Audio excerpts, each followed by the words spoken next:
anda bagaimanakah cara berjalan secara berhikmah untuk mengubah tingkah laku kita. Baik, di dalam surah Luqman Allah menyebut bahawa ini adalah salah satu contoh tunduk sedikit untuk mengambil sedikit hikmah. Yang terlalu cepat sangat tidak bagus, terlalu santai lambat. Jadi bismillahirrahmanirrahim. Assalamualaikum warahmatullahi taala wabarakatuh dan salam sejahtera.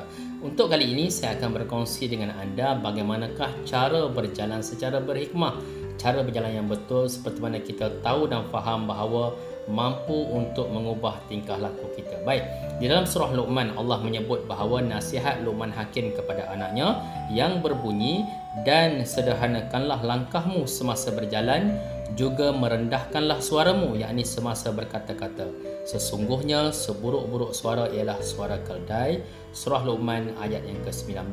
Ini jelas menunjukkan bahawa salah satu hikmah yang digunakan oleh Luqman Hakim dalam menasihat untuk mengubah tingkah laku kepada anaknya adalah bersederhana ketika berjalan. Baik, terdapat juga beberapa hadis yang menjelaskan bagaimana Rasulullah SAW berjalan. Dalam satu hadis yang diriwayatkan oleh At-Tirmizi menjelaskan bahawa apabila berjalan, baginda akan mengangkat dan melangkahkan kakinya dengan kuat, seolah-olah sedang turun di lereng bukit yang curam. Dalam satu hadis yang lain ada menjelaskan juga bagaimana keadaan dada baginda Rasulullah SAW ketika berjalan, iaitu apabila Rasulullah SAW berjalan, dada baginda akan condong ke hadapan, iaitu berjalan seperti menunduk seolah-olah sedang turun di lereng yang curam.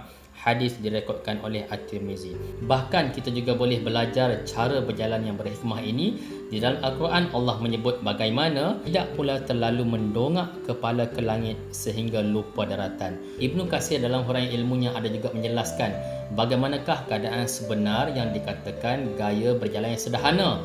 Gaya berjalan yang sederhana ialah gaya yang tidak terlalu lambat dan tidak terlalu cepat. Ambillah sikap pertengahan antara kedua-duanya itu. Cara berjalan yang terlalu cepat menunjukkan keadaan yang sangat cintakan dunia.